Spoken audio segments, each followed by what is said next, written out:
우리 다 같이 마음 정돈하시고 묵도하심으로 하나님께 예배를 드리시겠습니다.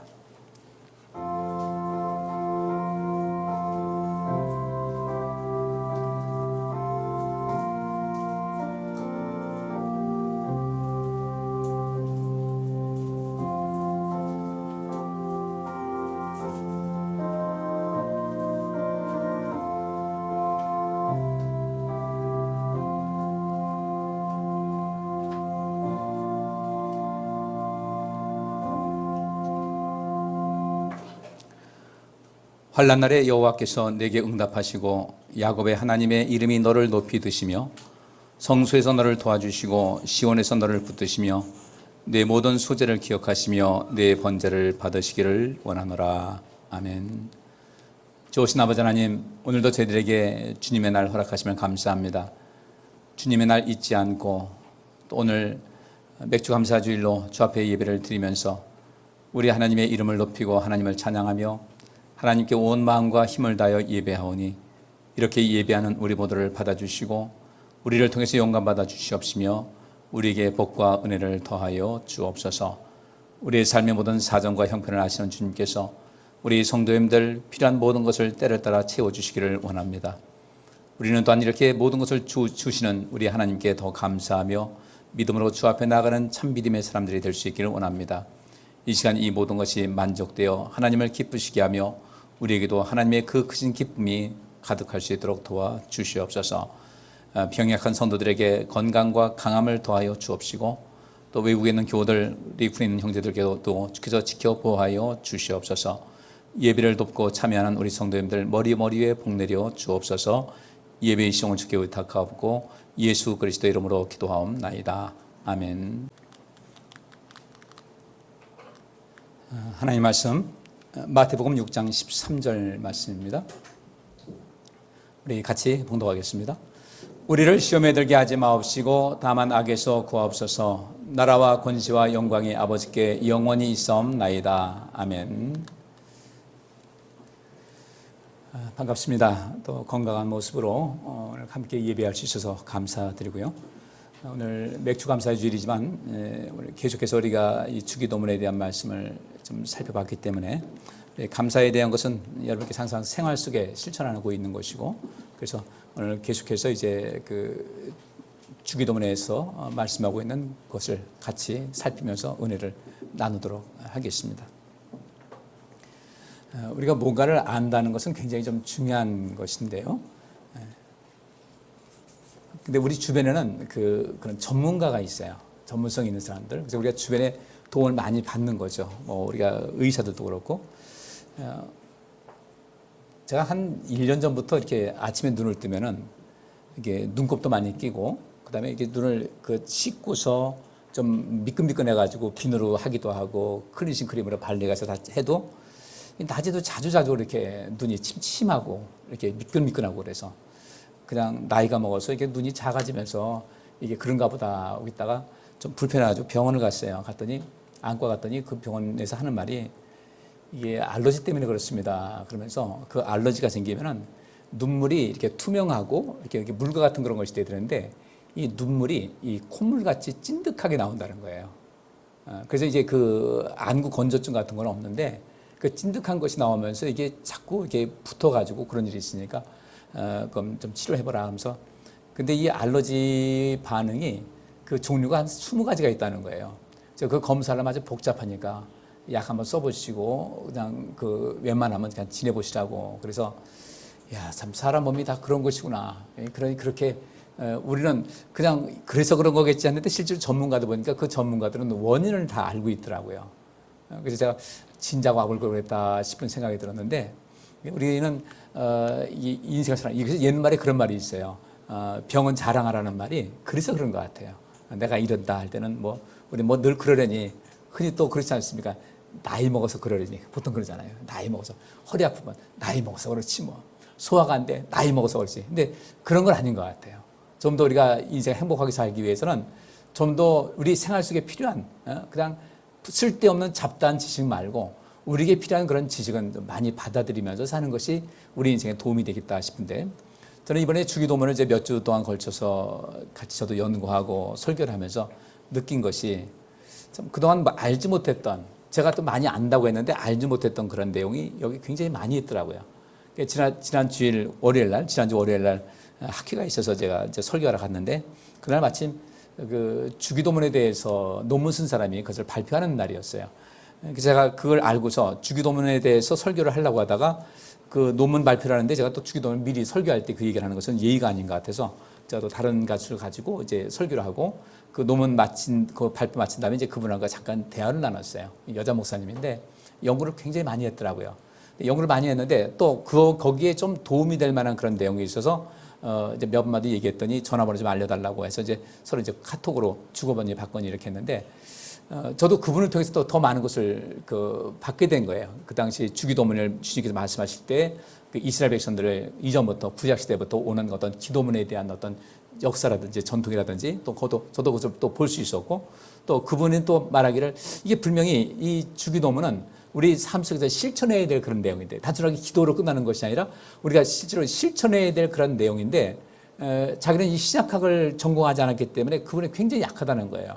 근데 저하고 이제 얘기를 나누다 보니까 굉장히 자기에 도움이 될 것 같다고, 이제 목사님 좀 같이 이 부분을 좀 대화를 나눌 수 있는 시간이 있으면 좋겠다 이렇게 해서 좀 한 두 번인가 이렇게 주거니 받거니 하면서 이야기를 했는데, 이렇게 우리는 함께 주변에 누군가와 함께 있다는 것이 참 굉장히 중요한 것 같아요.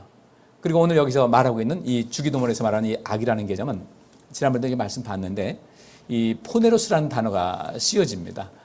히라보로 포네로스라는 단어가 쓰여지는데, 이 신약 성경에서 악이라는 그런 단어가 두 가지가 있어요. 이 포네로스라는 단어가 있고 또 카코스라는 단어가 있어요. 그 이 선이라는 또 이 악의 반대 개념은 선이라는 개념에는 이 포네로스라는 단어의 그 반대 개념은 아가도스라는 그런 말이 있고, 카코스라고 하는 이 악에 대한 것의 반대는 칼로스라는 단어가 있어요. 그 단어를 보게 되면 이 포네로스가 과연 무엇일까? 카코스라는 것이 무엇일까? 이 포네로스라는 그런 단어 말고 이 카코스라는 그 악이라고 번역되는 말이 있는데, 그 악이라는 것은 굉장히 적극적으로 악을 행하는 사람들입니다. 그러니까 어떻게 하다 보니까 이게 잘못된 그런 것이 아니라, 실수가 아니라 아주 근본 자체가 악해서 사람이 포악해서 범죄에 저지른 것을 전혀 죄책감도 느끼지 못하고 그것을 즐기는 그런 사람들이 있어요. 예를 들어서 뭐 조폭이라든지 뭐 이런 사람들, 또 이게 정치적으로도 이게 악한 마음을 가진 사람, 역사를 볼 때 그런 사람이 있어요. 그렇게 왜 그렇게 악을 변할까? 네로 황제가 로마를 불태웠죠.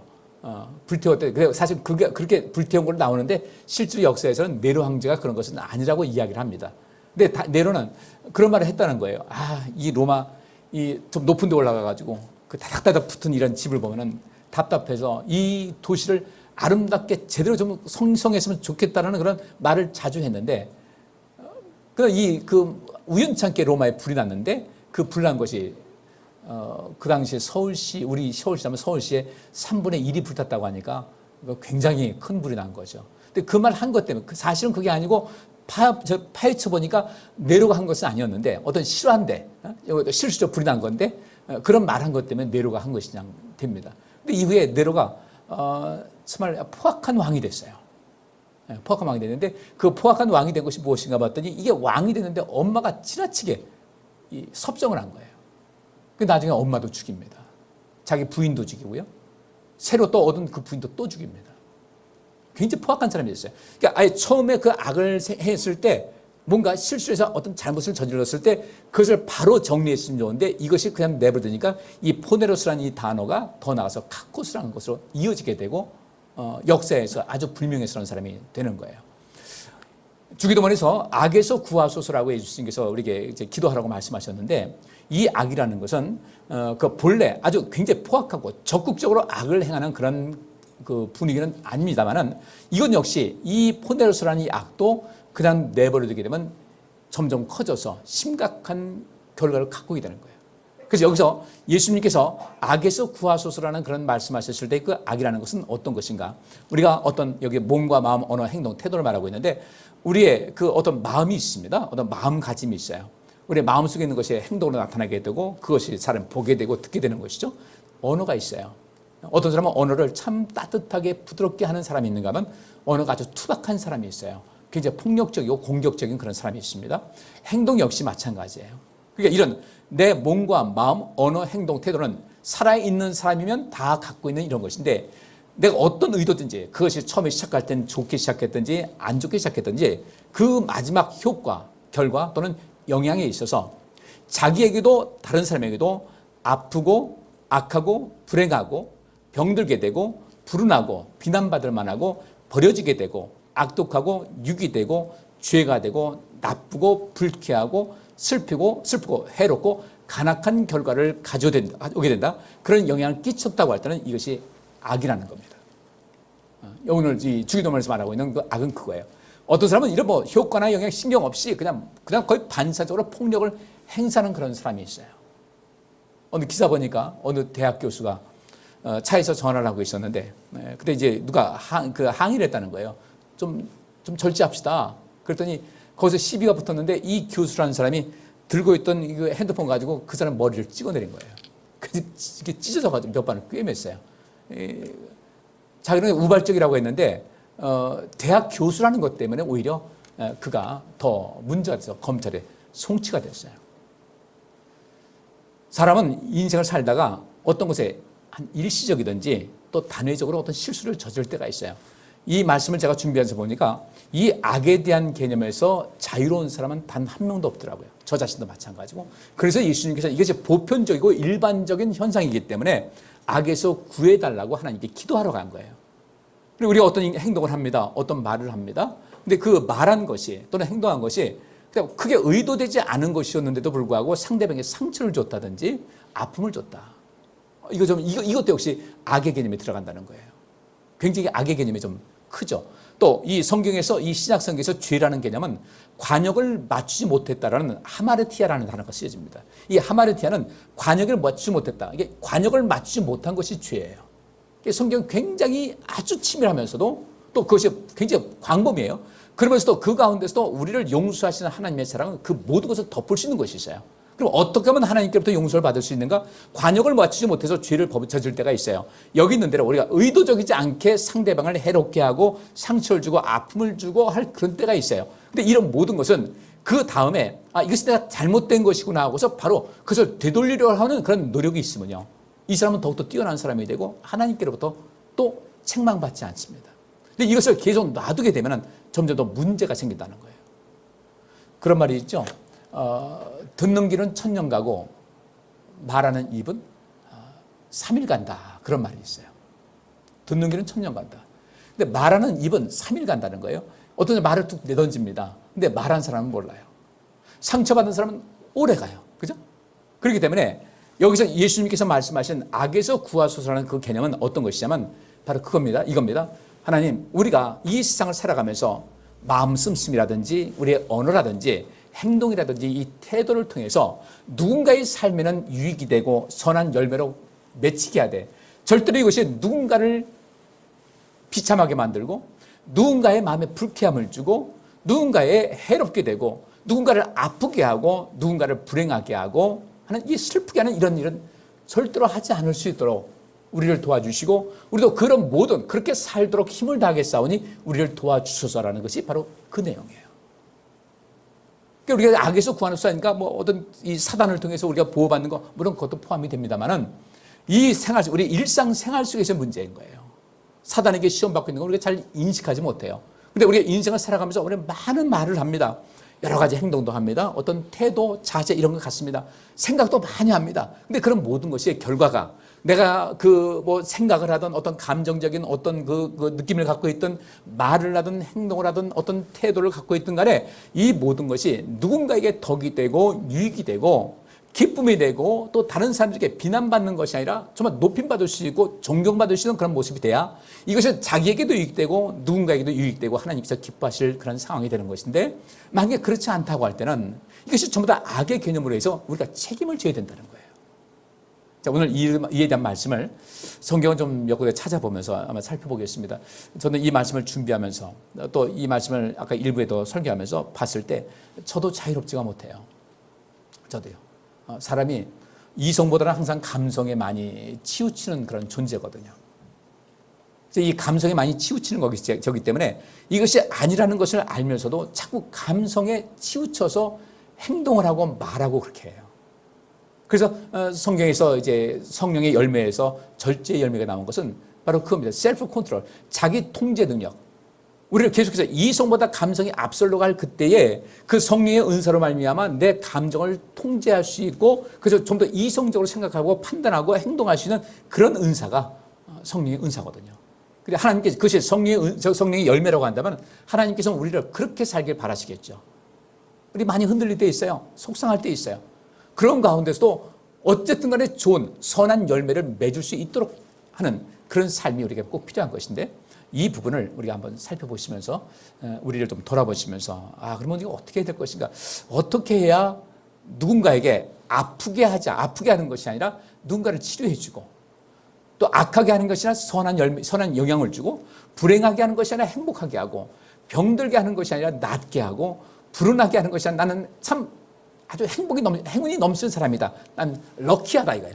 이런 것을 할 수 있어야 되고, 비난받을 만한 삶에서 또 존경받을 만한 삶, 내가 버려졌다는 거 생각하는 그런 사람들이 나는 결코 나 혼자가 아니었구나라는 것을 알 수 있는, 난 버려진 사람이 아니야, 난 혼자가 아니었어, 난 이제까지 혼자인 줄 알았는데, 나 혼자 버려진 줄 알았는데 나는 결코 혼자가 아니었어, 이제 보니 나는 혼자가 아니었어라는 그런 느낌을 갖게 해주고, 악독한 것이 아니라 아주 선이 가득하게 하고, 6위 대 6위씩 하지 말고요, 죄가 아니라 또 의를 행하고, 나쁜 것이 아니라 좋은 것 주고, 불쾌하다, 이것은 오히려 유쾌하다, 슬프다, 기쁘다, 해롭다, 이롭다, 간악하다, 그렇지 않다는 거예요. 그래서 이 포네로스라는 것, 이 악이라는 단어의 반대겠지만 선은 아가도스인데, 이 아가도스라는 그런 개념은 여기서 전부 다 이 반대 개념이에요. 예수님께서 이따 말씀 나오겠지만 달란트 비유에서 그 한 달란트 받은 사람에게 이 악하고 게으른 종이라고 했잖아요. 근데 5달란트 받은 사람, 2달란트 받은 사람에게는 착하고 충성된 종이라고 했습니다. 근데 이 악하고 게으른 종이라고 할 때 이 악하다는 개념이 이 포네로스라는 개념이 쓰여졌고, 근데 착하고 충성된다고 할 때 착하다는 개념이 아가도스라는 개념인데, 이 아가도스라는 것은 전부 다 이것에 반대되는 거예요. 그러니까 악에서 구하소서라는 것은, 하나님, 내가 인생을 이런 모든 내 자신도 아프거나 악하거나 불행하거나, 지난주에 그걸 말씀드렸습니다. 우리 자신을 향해서 우리 자신 중심으로 봤을 때 우리는 인생을 아프게 살지 말자. 아프게 살지 말자. 그 외적으로 많이 나를 아프게 하는 이런 환경이 있다 할지라도, 내 삶에 태어나서부터 살아오는 모든 과정 속에서 내가 아픔을 많이 겪고 힘들게 살았고, 너무도 외롭게 살았고 해서 마음이 아프기도 하고, 그 속에서 악한 생각이 들기도 하고, 난 참 불행한 인생을 과거를 지내왔다, 또 내 마음은 병들었다, 이런 생각이 든다 할지라도 우리는 악에서 구하소서했으니 하나님의 도우심 받아서 나는 하나님 절대로 이제 내 마음, 아픈 마음 갖고 살지 않겠습니다.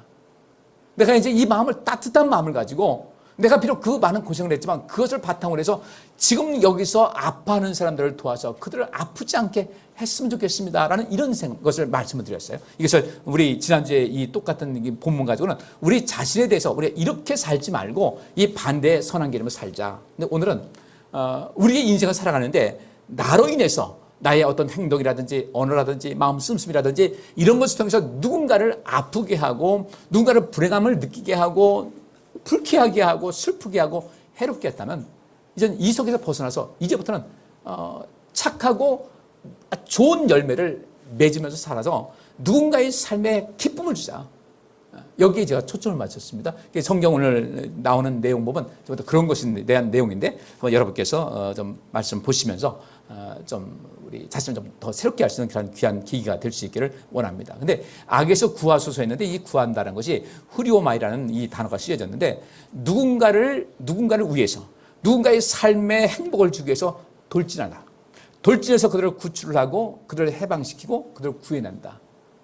하나님께 기도하기를 우리를 이렇게 달라는 거예요. 하나님, 내가 자꾸 악에 빠져서 내 자신도 아프고 슬픈 인생, 또 내가 아프고 슬프고 힘들고 불행하다 보니까 자꾸 이 마음 가지고 누군가를 아프게 하고 해롭게 하고 슬프게 하고 불쾌하게 했던 이런 모든 것에서 하나님 나를 구원하셔서 내가 이제부터는 누군가에 대해서 행동을 하든 말을 하든 그들의 삶에 정말로 행복을 주고 그들의 삶에 유익을 주는 그런 삶을 살기 위해서 돌진하게 하옵소서. 그들을 구출하게 하옵소서. 지금도 아파하는 사람들을 끌어내게 하옵소서. 해방시킬 수 있게 하옵소서. 나를 구해주셔서 나도 그렇게 해주시고 나도 그렇게 살게 하옵소서라는 기도가 악에서 구하소서라는 그런 단어가 돼요. 자, 우리 성경 한 군데 보시겠습니다. 마태복음 25장 24절부터 30절 말씀 제가 읽겠습니다. 그런데 한 달란트 받은 사람은 와서 주인님, 저는 주인님이 아무 수고도 하지 않고 남이 심고 뿌려놓은 것을 거둬들이는 지독한 분으로 알았습니다. 그래서 저는 두려워서 주인님의 돈을 땅속에 묻어두었다가 가져왔습니다. 보십시오. 주인님의 돈이 여기 있습니다 했다. 그때 주인이 이렇게 대답하였다. 악하고 게으른 종아, 내가 나를 그런 사람으로 알았느냐? 그렇다면 내 돈을 은행에 맡겼다가 내가 돌아왔을 때 이자와 원금을 함께 받도록 했어야 하지 않느냐? 그가 가진 한 달란트를 빼앗아 10달란트 가진 사람에게 주어라. 누구든지 있는 사람은 더 받아 넘치게 되고 없는 사람은 있는 것마저 빼앗길 것이다. 이 쓸모없는 종을 바깥 어두운 곳에 내쫓아라. 거기서 통곡하며 이를 갈 것이다. 우리가 악에서 악에서 구출함을 받아야 될 이유가 왜 그러냐면요. 만약에 아까 말씀드린 포네로스라는 단어에 내가 푹 빠져가지고 내 자신이 계속해서 비참한 삶을 살고 내 마음이 슬프고 나를 해롭게 하고 필요 이상의 분노를 통해서 이 마음을 가득 차 있게 하게 되면 내 인생은요, 나를 기다려주지 않거든요.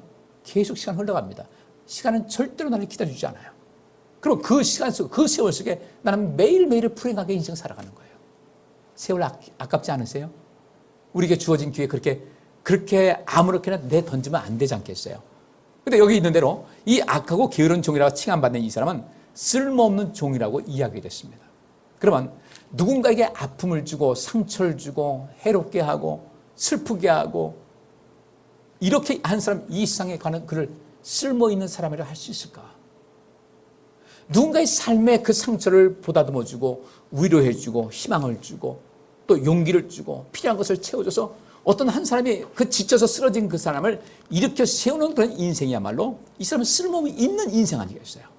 근데 이 악하고 게으른 종은 아까 이 악이라는 개념을 보니까요, 정말 이 사람이 가는 곳마다 사람들을 다 쓰러뜨리는 거예요. 가는 곳마다 사람들을 비참하게 만들고 슬프게 만드는 거예요. 불행하게 만드는 거예요. 가는 곳마다 해를 끼치게 만드는 거예요. 이런 사람이 쓸모 있을까? 쓸모 없는 겁니다. 이 쓸모없는 사람이 어떤 사람인가? 악하고 게으르다는 거예요. 똑같이 5달란트, 2달란트, 1달란트 양은 다르지만 달란트는 똑같이 받았는데 5 받은 사람, 2 받은 사람은 가진 것을 가지고 5을 남기고 2를 남겼습니다. 그때 주께서 하신 말씀이 착하고 충성된 종이라고 한 거예요. 왜 착한가? 이 사람은 유익되는 사람이에요. 누군가에게 유익되는 사람이에요. 하나님을 유익하게 하고 남들을 유익하게 했고 그러다 보니까 자기에게도 더 많은 것을, 하늘의 큰 기쁨과 영광을 얻을 것이다. 영생이 이룰 것이다. 그런 복을 자기도 받는 것이거든요. 근데 이 사람은, 이 악하고 게으른 이 사람은 유익되지 않게 됐으니까 어떻게 되는가? 쓸모없는 종을 바깥 어두운 곳에 내쫓으라고 한 거예요. 이 바깥 어두운 곳에 내쫓으니까 여기 인생에 뭐가 있겠습니까? 그러니까 거기서 통곡하며 이를 갈 것이다. 그래서 이제 우리는 어떻게 살아가야 될 것인가? 삐뚤어진 마음은 갖지 말자는 거예요. 그럼 우리 자존감을 높일 수 있어야 되는데 이 자존감이 무엇인가? 자존감을 좀먹는 몇 가지가 있어요. 그 자존감을 좀먹지 못하게 자존감을 좀먹게 하는 그 좀비 같은 것을 막을 수 있는 좀약이 필요해요. 우리가 이 3가지를 알아야 돼요. 첫째로 자존감을 자꾸 나를 깎아먹게 하는 첫 번째가 어떤 것이냐면 비난하는 거예요. 누군가를 비난하는 거예요. 비난하다 보면은 결국 남을 자꾸 칭찬보다는 남을 비난하고 평가하고 또 안 좋게 얘기하고 뒷말하고 흉보고 하는 이런 모든 것은 그러고 나면 기분 좋을 사람 하나도 없거든요. 마음이 씁쓸해요. 근데 그것이 습관이 됐어요. 습관이 된 경우가 있어요. 이 습관을 고쳐야 돼요. 어떤 분 그러더라고요. 제가요, 그냥 성격이 급해가지고 사탕을 그냥 먹었다 보니까 씹어 먹다 보니까 이가 상했어요. 치과 의사가 그런 얘기 하더라고요. 이가 든든한 것 같아도 이게 몇십 년 쓰다 보니까 이게 미세한 금이 간다는 거예요. 그 치과 의사 하시는 분이. 저도 그 금이 있습니다. 근데 이게 어떻게 잘못하면 이게 뚝뚝 깨져나갑니다. 그러니까 이 이는 참 조심해야 됩니다. 딱딱한 거 너무 우자우자 씹어 먹지 말고 조심해야 됩니다. 성격 급하다고 하길래 그랬어요. 제가 하나의 그 치료법을 알려주겠다 하면서 사탕을 자주는 먹지 않는데 가끔씩 사탕을 먹으면서 그 사탕을 끝까지 아주 녹아서 없어질 때까지 그 입에 물고 있어봐라. 어떻게 해보셨어요? 여기 어떻게 그렇게 드시는 분 계십니까? 끝까지. 저도 못하겠더라고요. 요즘은 제가 끝까지 물고 있어봐요. 그러니까 이게 싹 녹아질 때까지 그 인내심이요. 그러니까 그렇게 자꾸 하다 보니까 이가 망가지게 되고 그 급한 성격이 자꾸 나타나는 거예요. 이거 훈련하셔야 돼요. 그죠? 남 얘기 자꾸 하고 비난하는 것, 그럴 때 있어요. 속상할 때 있어요. 임금님의 길은 당나귀 얘기가 그거예요. 속상할 때 있어요. 근데 이제 그런 거 하려면 정말 내가 이 얘기를 했을 때 그 들어주는 그 사람이 이 사람 굉장히 속상하고 나고서 받아들여가지고 쓰레기에 버릴 정도의 정말 친밀하고 정말 소중한 사람 한 사람 있어요. 거기다가 내가 이래 속상하다고 거기다만 얘기하세요.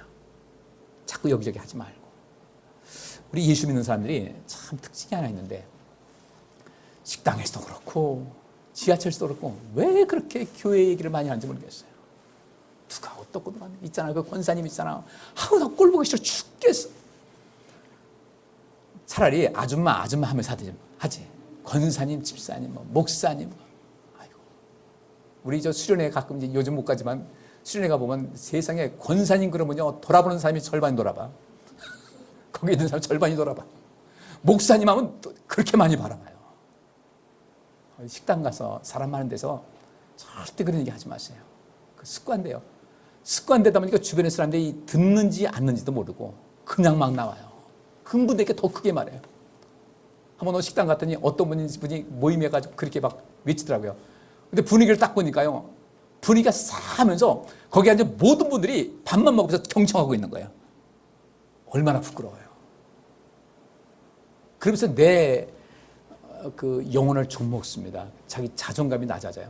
절대 비난하지 마세요. 할 말 있으면요. 정말 누가 너무 속상하면 이 말은 이분이 듣고서 정말 쓰레기 처리 잘한다. 마음 아팠구나. 힘들었겠어요. 이렇게 받아주고 그 사람이 입 딱 다물고 처리할 수 있는 그분한테 얘기를 하고 그런 분이 없으면요.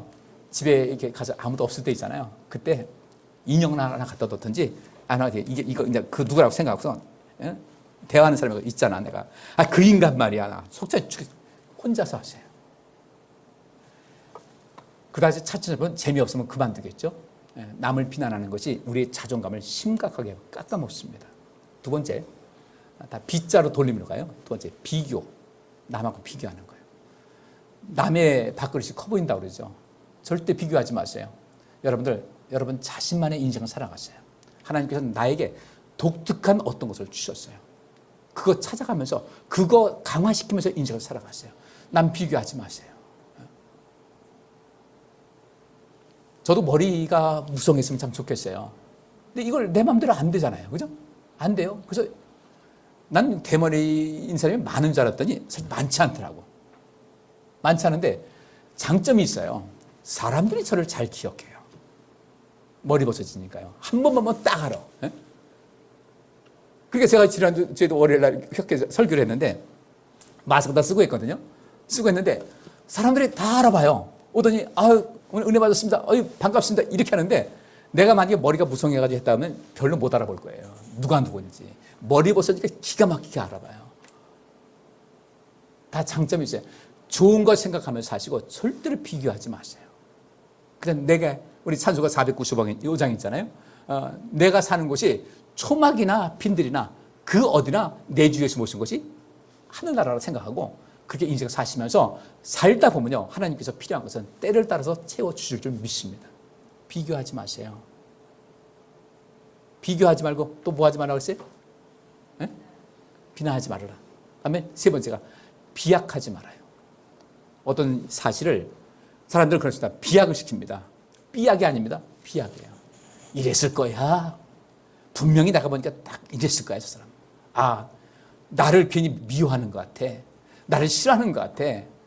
나를 흉보는 것 같아. 자꾸 비약을 시켜요. 논문 쓸 때 그렇게 비약이 심하잖아요. 그 논문 제쳐놓습니다. 심사 통과 안 돼요. 한 계단 한 계단 올라가야 돼요. 여러분께서 어떤 생각을 할 때 절대로 비약하지 말고 있는 그대로 보이는 것이 다가 아닌데 보이는 것이 다도 아닌데 내가 눈에 보면서도 그것이 다가 아닌데 필요 이상으로 비약을 시켜가지고 마음 상하고 그러면서 자기 자신 처량한 생각이 들고 그래요. 이러면 안 됩니다. 근데 오늘 여기 보면 말이죠. 한 달란트 받는 사람이 그런 사람이에요. 비약하는 거예요. 분명히 이것을 달란트 맡긴 그분은 이것까지 하기를 해라. 그래서 나름대로 이 사람에게 5이 맞고 2 맞고 하나가 딱 줬는데 하나 받은 사람이 모르겠어요. 이 사람이 비교하면서 기분 나빠서 그랬는지 어떤지 모르지만 이 사람이 하는 얘기가 뭐냐면 주인님, 저는 주인님이 아무 수고도 하지 않고 남이 신고 뿌려놓은 것을 거둬들이는 지독한 분을 알았습니다. 이렇게 얘기를 합니다. 그러니까 이 얘기는 뭐예요? 당신 어떤 사람이다? 나쁜 사람이다 이거예요. 왜 우리한테 이거 맡겨가지고 가만히 앉아서 우리가 벌은 거 가지고 그것을 갈취를 하냐 이 얘기예요. 그래서 두려워서, 이 두렵다는 것은 말도 안 되는 거죠. 두려워서 이건 비아냥거리는 거예요. 주인님의 돈을 땅속에 묻어두었다 가져왔습니다. 그랬더니 주인이 하는 말이, 내가 그렇게 두렵다면은 내 돈을, 지금 말하면 은행입니다. 지금 요새 이제 현대의 성경이니까 이렇게 번역한 거예요. 내 돈을 은행에 맡겼다가 돌아왔을 때 이자와 원금을 함께 받도록 했어야지 그걸 왜 땅에 묻어놓느냐. 너는 악한 거다라는 거예요. 너의 행한 모든 결, 너는 그 인생을 그렇게 살다 보니까 너의 인생의 모든 결과는 좋은 것이 있을 수가 없다는 거예요. 여러분들, 우리 인생 살잖아요. 우리가 하루를 살고 또 이틀을 살고 인생을 살다가 내가 살아가는 모든 것, 그 열매가 좋은 것을 얻을 수 있어야 돼요. 그래야 나중에 후회가 없어요. 감정 상한다고 해서 아무렇게나 말하고 내가 옳은 것이냐 하지 마시고요. 그래서 제가 주기도문 나름대로 제가 나름대로 연구했으니까 많은 것을 안다고 했는데, 그분 논문을 제가 그 소논문을 갖고 왔는데 전체 논문을 못 읽어봤어요. 그래서 그분한테 제가 메시지 보내가지고, 목사님 혹시 논문 쓴 거 저한테 좀 보내줄 수 있겠습니까? 착불로 해서 보내주십시오 했더니 자기 논문에 관심 가져주신 것이 너무 감사합니다 하면서 그냥 보내주셨어요. 읽어보니까 제가 도움받을 것이 많이 있어요. 그래, 우리 인생 그렇게 사는 거예요. 서로 영향 주고 영향을 받고, 그래서 함께 좋은 어떤 탑을 쌓아나가는 것이 주께서 원하시는 것인데, 이 세상에 그렇지 않은 경우가 훨씬 많다는 거예요. 그렇지 않은 유혹받을 때가 많이 있다는 겁니다. 오죽하면 그 많고 많은 그 기도 내용 중에서 악에서 구하소서라는 말씀을 주께서 말씀하셨겠어요. 이건 남의 문제가 아닙니다. 우리의 문제예요. 악에서 구하소서라는 것은 이건 정말 우리 일상생활 속에서 너무도 절실한 그 문제입니다. 왜? 우리가 그렇게 악 속에서 누군가의 삶 속에 유익을 줘야 되는데 그렇지 못한 경우가 종종 있기 때문에 주께서 여기서 벗어나서 선의 열매를 맺으라고 이 귀한 말씀을 주기도문에 넣어주셨다는 것이죠. 자, 여기 마태복음 9장 1절부터 6절까지 제가 읽겠습니다. 그래서 예수님은 배를 타시고 호수를 건너 그의 고향 가버나움으로 돌아오셨다. 그때 사람들이 침대에 누워있는 중풍병자 한 사람을 예수님께 데려왔다. 예수님은 그들의 믿음을 보시고 중풍병자에게, 얘야 용기를 내어라, 내 죄는 용서받았다고 말씀하셨다. 그러자 율법학자 중에 몇몇 사람들이 이 사람이 하나님을 모독하는군 하며 수군거리고 있었다. 예수님은 그들의 생각을 아시고, 어째서 너희는 마음에 악한 생각을 품고 있느냐? 내 죄는 용서받았다는 말과 일어나 걸어가라는 말 중에 어느 것이 더 쉽겠느냐? 땅에서 죄를 용서하는 특권이 내게 있다는 것을 보여주겠다 하시고, 중풍병자에게 일어나 내 친구를 가지고 집으로 돌아가거라 하고 말씀하셨다. 나음을 얻었어요. 제가 이게 마가복음에도 이 말씀이 있는데, 지난 금요 기도회 때 이 말씀을 제가 설교를 했습니다.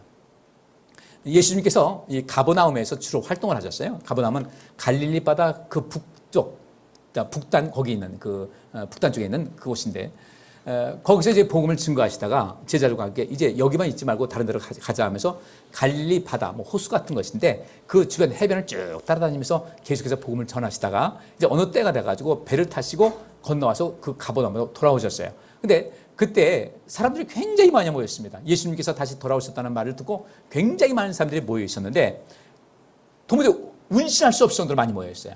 근데 그때 어떤 사람들이 침대에 누워있는 중풍병자 한 사람을 예수님께 데려왔다. 이게 침대에 누워있다는 것은 중풍 걸려가지고 마비가 된 사람이에요.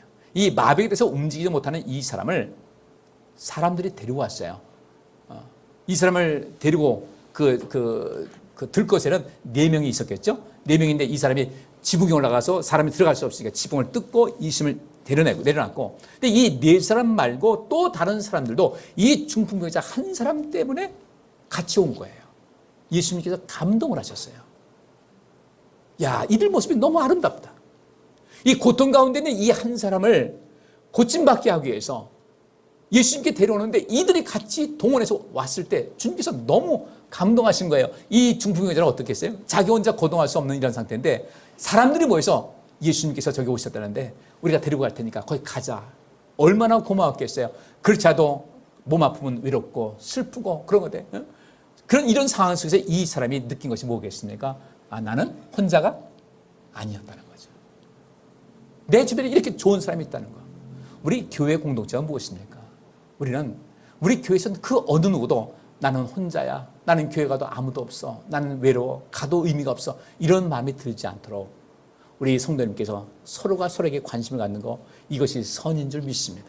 만약에 우리 교회가 나는 혼자야, 외롭다는 이런 사람들이 자꾸 많다, 그냥 교회 가서 예배만 드리고 오는 것뿐 이제 그런 것이 없다고 했다면요, 우리 교회는 분명히 좋은 선의 개념은 아니에요. 악의 개념이 가까워요. 우리 성도님들 그 일을 열심히 감당해 주시기를 주의 이름으로 축복합니다. 지금 우리 박창규 집사님, 아버님 그렇게 돌아가셨잖아요. 그래요. 못 가는 거 이해하실 거예요. 저도 말씀드렸어요. 집사님, 지금 델타 변이고 이렇게 해서 아마 못 가는 분들이 많을 겁니다. 가는 분들이 아마 없을지도 모르겠어요. 근데 저하고 저희 집사람 갈 테니까 서운해하지 마시고 다 관심 있습니다. 집사님 그렇게 아시라고 했더니 아유, 안 오셔도 됩니다. 괜찮습니다. 그래서 제가 집사님한테 집사님 계좌번호 좀 알려주세요. 제가 이렇게 그 메시지 넣을 테니까 아유, 저 그렇게 하고 싶지 않아요. 괜찮아요. 지금도 안 알려줘요. 그렇게 해줘요. 그래도 이렇게 그 집안에 어떤 일이 생겼을 때 우리 성도님들이 관심 가져주잖아요. 그게 굉장히 힘이 되는 거예요. 교회가 무엇입니까? 그렇게 해서 한 영혼에 힘을 주는 거, 그렇게 해서 누군가에게 힘이 줬다는 거죠. 그건 그대로 하늘에 상급이 쌓이는 거예요. 상이 쌓이는 거예요. 얼마나 감사합니까? 며칠 전에 제 그 고등학교 동창생들 단톡방이 있는데 여름이 와가지고 제가 제 얘기를 했어요. 아유, 난 몸에 열도 많고 해서 여름이 참 지내기 힘든데 이렇게 지낼 수는 없다 해서 이제는 내가 앞으로 여름 몇 번이나 지내겠나 그 생각을 했더니 그 생각한 이후로 여름이 견딜만 하더라. 우리 생각을 바꾸면 행복합니다. 이런 얘기 썼더니 그 한 친구가 저한테 개인적으로 뭐 이렇게 카톡을 주거니 받거니 한 것도 아니었는데 그 친구가 거기다 글을 하나 올렸는데 뭐라고 썼냐면요. 우리 목사님 알고 있더라고요. 우리 목사님 만난 지 굉장히 몇십 년 됐어요. 얼굴 본 지 오래됐어요. 우리 목사님 옛날에 학교 같이 지낼 때 콧잔등에 땀방울 송골송골 맺힌 것이 기억나네. 그 말 들으니까요. 얼마나 기분이 좋은지. 야, 그렇게까지 기억했는데 난 이 친구가 그렇게 기억한 거 없는데 이 친구 기억이라는 것은 고등학교 졸업하자마자 군 위탁생을 해가지고 고등학교 모든 등록금을 생활이 어려우니까 그런 거예요. 그 등록금 받고 고등학교 졸업하자마자 하사관으로 군대 입대한 그 친구, 그건 내가 알고 있어요. 근데 지금 삶이 좀 많이 여유로워진 것 같아요. 단톡방에 글도 찾아오는 겁니까? 근데 그렇게 기억해 주는데 기분이 그렇게 좋더라고요. 여러분들 우리 기억해 주자고요. 우리 주님께서 그래서 이 성찬식을 우리에게 제정하시면서 뭐라고 하셨어요? 나를 뭐하라고? 기억하라. 우리 기억해 주시자고요. 우리 서로. 이게 선이에요. 이게 선이에요. 근데 이 중풍병자 사람들이 데리고 간 거예요. 4명뿐 아니라 사람들이 데리고 왔을 때 얼마나 감격했어요. 또 여기다가 예수님께서 하신 말씀이 얘야 용기를 내라. 네 죄는 용서받았다 하시니까 얼마나 감격해요. 이 죄는 용서받았다고 할 이때까지도 아직 나음을 얻지 못했는데 그 다음에 주님께서 어떻게 하셨어요? 네 친구를 가지고 집으로 돌아가라. 그때 벌떡 일어난 거예요. 근데 여기서 몇몇 사람들이 이 사람이 하나님을 모독하네. 아니 죄가 뭔데 죄를 용서하네만 해. 이런 얘기를 하는 거야. 근데 예수님이 그들의 생각하시고 어째서 너희는 마음에 악한 생각을 품고 있느냐. 악한 생각. 그러니까 생각도 악하게 하지 말라는 겁니다. 악한 생각은 행동으로 나타나기 때문에. 그럼 이들이 왜 악하겠습니까? 이 사람에게는요. 여기서 이 사람이 데려갔다. 그러면 관심은 뭐냐? 이 사람이 나았으면 좋겠다는 그런 간절한 마음으로 바라봐야 되는데 비판하고 있는 거예요. 그래서 주님께서는 너희는 사람들의 이 율법학자들이거든요. 율법학자면 정말로 이 성경의 의미가 무엇인지 알고 사람들을 살려야 되겠다는 것에 관심 가져야 되는데 이 사람이 낫고 안 낫고는 관심 없이 필요 없는 것에만 자꾸 비난하는 그런 모든 것. 너희 마음이 악하다는 거예요. 우리 세상을 바라볼 때 선한 눈으로 바라보시고요. 어떻게 하면 이 세상에 좋은 일이 많을까?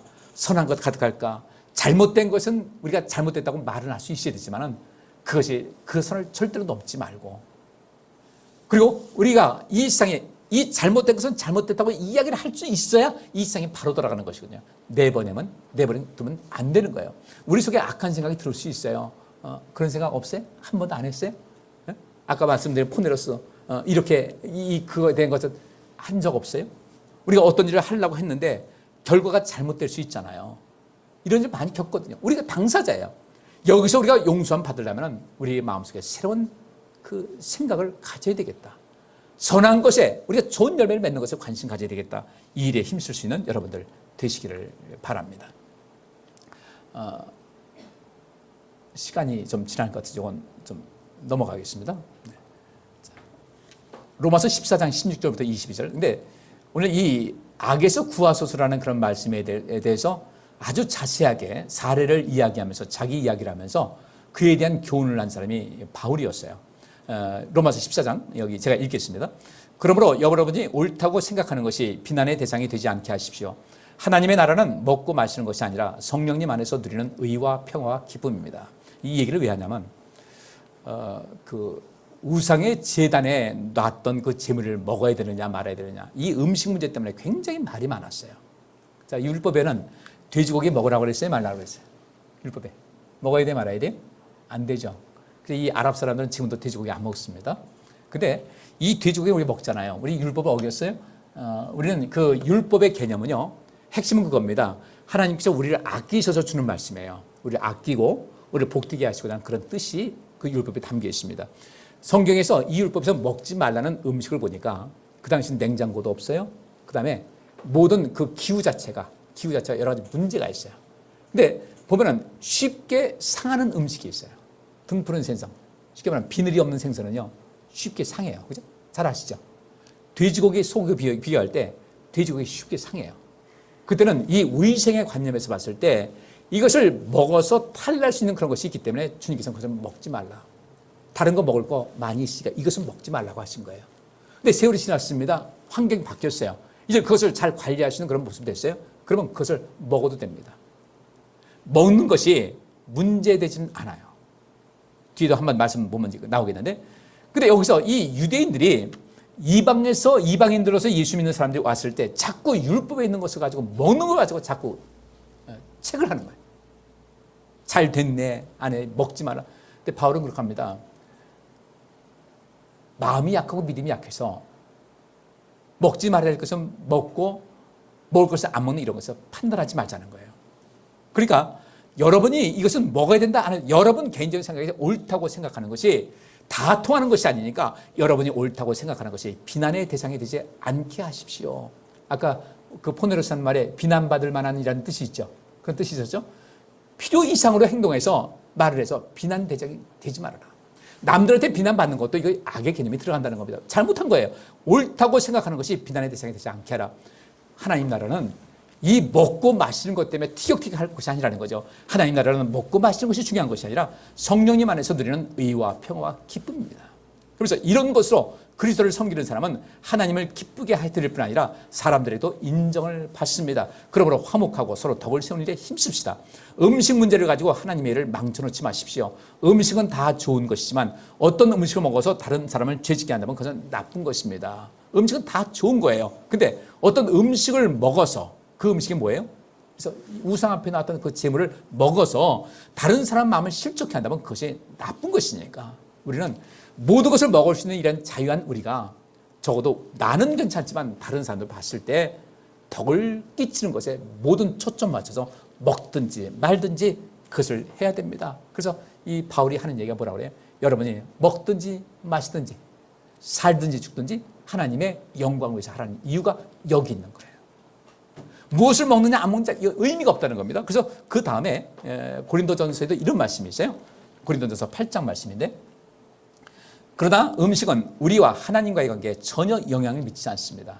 무슨 얘기냐면 우리가 무엇을 먹었다고 해서 하나님과의 관계가 더 좋아지거나 또 우리가 어떤 것을 안 먹었다고 해서 하나님과의 관계가 멀어지거나, 이게 먹어서 뭐 하나님과의 관계가 좋아지고 안 좋아지고 안 먹어서 하나님과의 관계가 좋아지고 안 좋아지고 이건 전혀 영향을 미치지 않는다는 거예요. 이 음식은 우리가 살려고 우리 삶의 에너지를 만들려고 먹는 것이, 이것이 하나님과의 관계에 전혀 영향을 미치지 않는다는 겁니다. 먹지 않는다고 해서 나쁠 것도 없고 먹는다고 해서 나을 것도 없습니다. 그렇지만 여러분이 가리지 않고 먹는 자유가 믿음이 약한 사람들에게 걸려 넘어지게 하는 장애물이 되지 않도록 조심하십시오. 그러니까 어떤 먹는 것이 있어요. 먹을 음식이 있는데 이것을 먹어도 되고 안 먹어도 되는 거예요. 먹을 수도 있고 먹어도 문제 없어요. 안 먹어도 문제가 없어요. 그런데 이것을 먹었을 때 그러니까 그 음식 자체가 선도 아니고 악도 아니에요. 같이 중립해요. 문제 없어요. 근데 내가 이것을 먹었을 때 믿음이 약한 사람들이 먹은 것 때문에 실족한다면 그 사람의 영혼을 구원하기 위해서, 그 사람이 유익되게 하기 위해서 먹지 말라는 거예요. 그 사람이 실족하는데 먹어도 괜찮아, 난 괜찮아, 실족하는 건 당신 문제지 나하고 상관없어 하면서 그냥 먹어서 누군가를 실족하게 한다면 그것이 악이라는 거예요. 무슨 얘기인지 이해되시죠? 이걸 우리 삶의 전반적인 모든 것에 적용이 돼야 돼요. 우리 자녀들에게 오라고 합니다. 자녀들이 상처를 받았어요. 너 그 왜 상처를 받아? 엄마가 너 잘 되라고 한 거지. 잘 되라고 했어도요, 그 아이가 그것을 수용하지 못한다면, 왜 수용하지 못해요? 아이는 아직 어리잖아요. 미숙하잖아요. 그래서 아비들아, 자녀들을 노엽게 하지 말아라. 낙심할까 두렵다는 거예요. 자녀를 위해서 어떤 쓴소리를 하고 야단을 친다 할지라도 자녀가 그 속에서 낙심하게 된다면요, 그 훈계는 악이라는 개념으로 들어가는 거예요. 이해되시죠?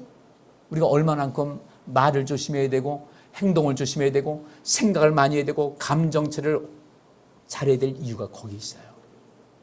목적은 그겁니다. 누군가를 유익하게 하는 것, 이것이 선이에요. 누군가를 유익하지 않게 한다는 것은 악에 가깝고, 누군가를 해롭게 하면 이건 정말 악인 거예요. 이것을 때로는 어쩌다 보면 그럴 수도 있어요. 근데 이것이 우리 몸에 배서 삶의 패턴 자체가 그런 것을 계속해서 이어가서 누군가에게 계속적으로 좋지 않은 영향을 끼친다면 정말 이 사람은 무익한 사람이 되는 거죠. 일시적으로 또는 어떤 단회적으로 그런 일이 있을 수는 있어요. 그렇지만 이것을 계속해서 변화시켜서 나는 이제 누군가에게 유익을 주면서 인생 살아가자. 누군가를 행복하게 만들자. 누군가를 복된 사람을 만들자.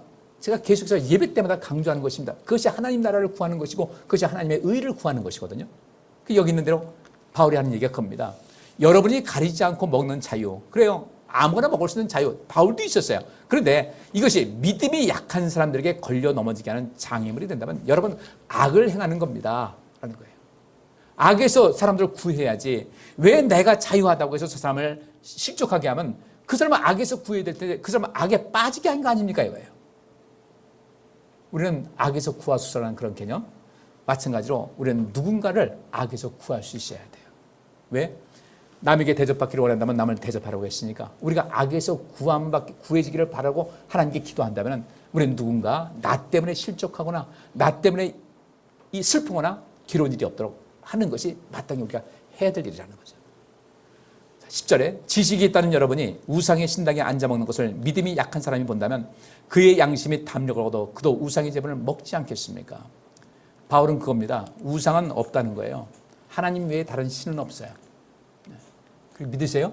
귀신이다. 그건 어려서부터 잘못 배워서 그래요. 귀신은 한마디로 말하면 영적인 양아치예요. 영적인 조폭일 뿐이에요. 못된 천사예요. 타락하고 못된 천사지 죽은 사람이 떠돌아다니는 그런 영혼이 아니에요. 죽은 사람이 떠돌아다니는 영혼은 하나도 없어요. 어디 봤어요? 난 네 할아버지 귀신이다. 봤어요? 근데 봤어요? 쇼하는 거지. 귀신은 한마디로 하면 조폭 같은 존재다. 양아치 같은 존재지 절대로 죽은 사람이 떠돌아다니는 구천 떠돌아다니는 그런 것은 아니라는 것을 아셔야 돼요. 그러니까 하나님 외에는 다른 신이 없다는 것을 바울이 얘기합니다. 어떤 신이 있어요. 뭐 바알 신이 있습니다. 바알 신에다 재물을 갖다 놓고 절을 했어요. 근데 그 앞에 놓이는 재물이 있었는데 바울은 뭐라고 하냐면요. 그 바알 신 실존하는 것이 아니야. 의미가 없어. 따라서 아무것도 아닌 것에 놨던 재물이 무슨 의미가 있냐. 난 그것을 먹을 수 있다. 바울이 말한 것은요. 우상이라는 것 자체를 아주 가치 없는 존재로 이야기하면서 그 얘기를 한 것인데 그래서 이 우상의 신당에서 거기서 집어먹습니다. 난 이거 먹을 수 있어.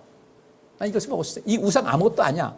그런데 나는 그렇게 먹을 수 있는 그런 자유와 믿음이 있다 할지라도 믿음이 약한 사람이 그의 양심이 담력을 얻어서 그도 우상의 제물을 먹게 되면은 그때부터 그런 시달리게 되는 거예요. 먹었을 때 이거 혹시 내가 귀신이 내 속에 들어온 거 아니야?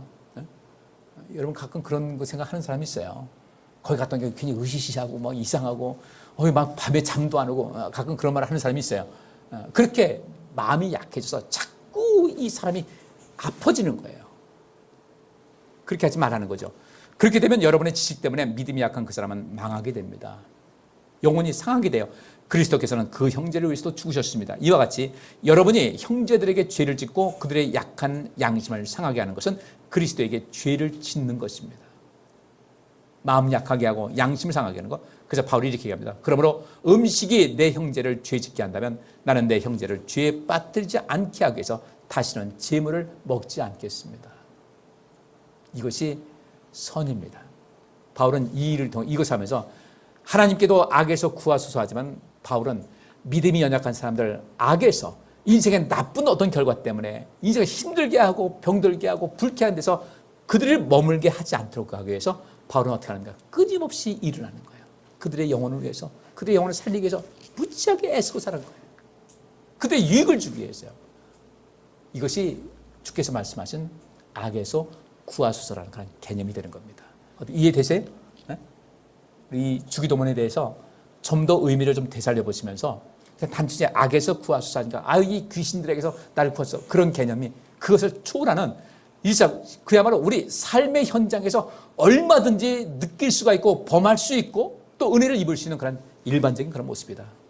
여기서 진정한 자유를 얻으셔서 여러분은 많은 사람들을 그 불행 속에서 아픔 속에서 슬픔 속에서 괴로움 속에서 해로움 속에서 건져낼 수 있는 여러분의 삶이 되시기를 주의 이름으로 축복합니다. 이 세상에 겉에 볼 때는 멀쩡해 보이면서요 선한 일을 하는 것 같으면서 그 속에서 자기 뱃속을 챙기는 사람들이 얼마나 많아요. 우리가 정신 똑바로 차리고 그런 악인들이 이 세상에서 점점 줄어들게 하는 것이 우리가 해야 될 일이다. 악에서 구원받으시고 악에서 많은 사람들을 구할 수 있는 여러분의 삶이 되시기를 주의 이름으로 축복합니다. 기도합니다. 하나님, 우리를 악에서 구하소서. 어떤 사람들에게 악에 빠지지 않도록 우리도 열심히 온전하게 인생을 살겠습니다. 많은 사람들 악에서 구하면서 살겠습니다. 하나님, 그렇게 될 수 있도록 우리에게 능력을 덧입혀 주옵소서. 예수 그리스도 이름으로 기도하옵나이다. 아멘.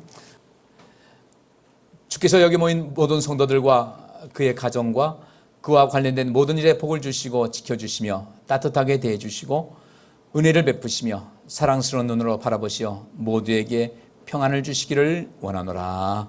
아멘.